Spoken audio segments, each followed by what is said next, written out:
الحمد لله رب العالمين، الصلاة والسلام على خاتم النبيين وعلى آله وصحبه أجمعين، أما بعد فأعوذ بالله من الشيطان الرجيم، بسم الله الرحمن الرحيم. قال الله تعالى في سورة البقرة: الشيطان يعدكم الفقر ويأمركم بالفحشاء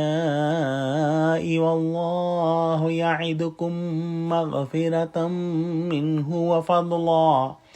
واللہ واسع علیم۔ ترجمہ: اور دیکھنا، شیطان کا کہا نہ ماننا وہ تمہیں تنگ دستی کا خوف دلاتا ہے اور بے حیائی کے کام کرنے کو کہتا ہے، اور خدا تم سے اپنی بخشش اور رحمت کا وعدہ کرتا ہے، اور خدا بڑی کشائش والا اور سب کچھ جاننے والا ہے۔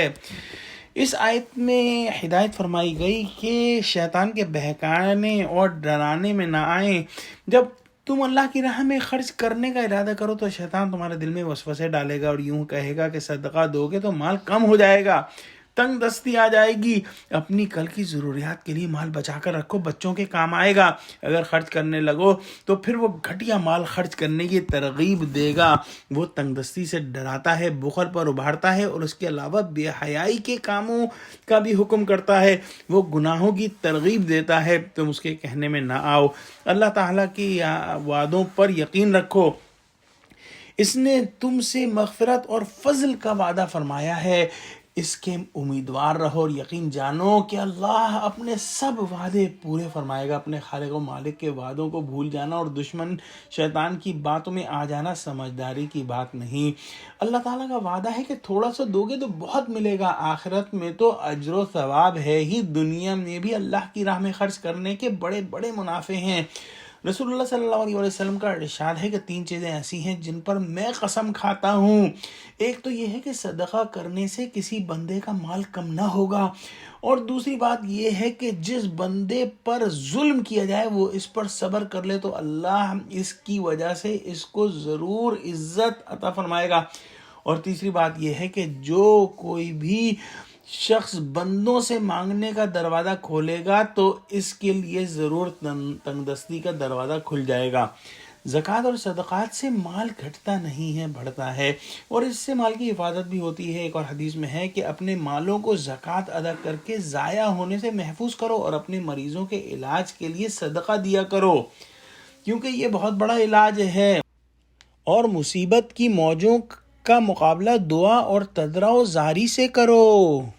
ایک اور حدیث میں حضرت ابو ہریرہ رضی اللہ تعالیٰ عنہ سے روایت ہے کہ حضور صلی اللہ علیہ وسلم نے ارشاد فرمایا کہ روزانہ جب صبح ہوتی ہے تو 2 فرشتے نازل ہوتے ہیں، ان میں سے ایک کہتا ہے کہ اے اللہ خرچ کرنے والوں کو اس کے عوض اور دے، اور دوسرا کہتا ہے کہ اے اللہ روکنے والے کا مال تلف کر دے۔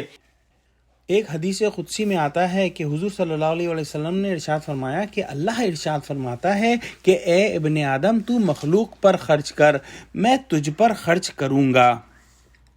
یہ اللہ سبحانہ وتعالیٰ کا ارشاد ہے اور یہ حدیث قدسی ہے۔ ایک اور حدیث میں حضرت اسماء رضی اللہ تعالیٰ عنہا سے روایت ہے کہ رسول اللہ صلی اللہ علیہ وسلم نے ارشاد فرمایا کہ تم خرچ کرتی رہو، گن کر مت رکھو ورنہ اللہ تعالیٰ بھی گن کر دے گا، اور بند کر کے نہ رکھو ورنہ اللہ تعالیٰ بھی اپنی داد و دہش بند فرما دے گا، اور جو بھی تھوڑا بہت خرچ کرتی رہو۔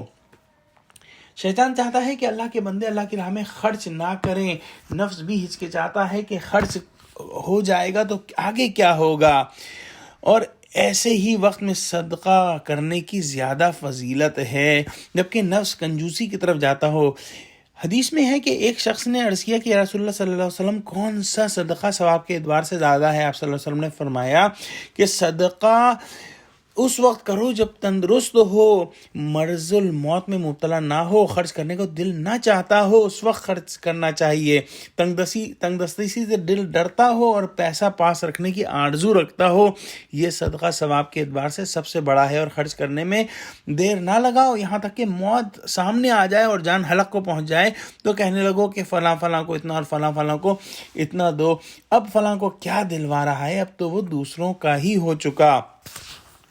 اللہ سبحانہ وتعالیٰ نے جو ہے اس آیت کے اختتام پر فرمایا کہ واللہ واسع علیم، کہ اللہ تعالیٰ وسیع رحمت، وسیع فضل، وسیع علم والا ہے، سب کے صدقات کو اور نیتوں کو جانتا ہے اور وہ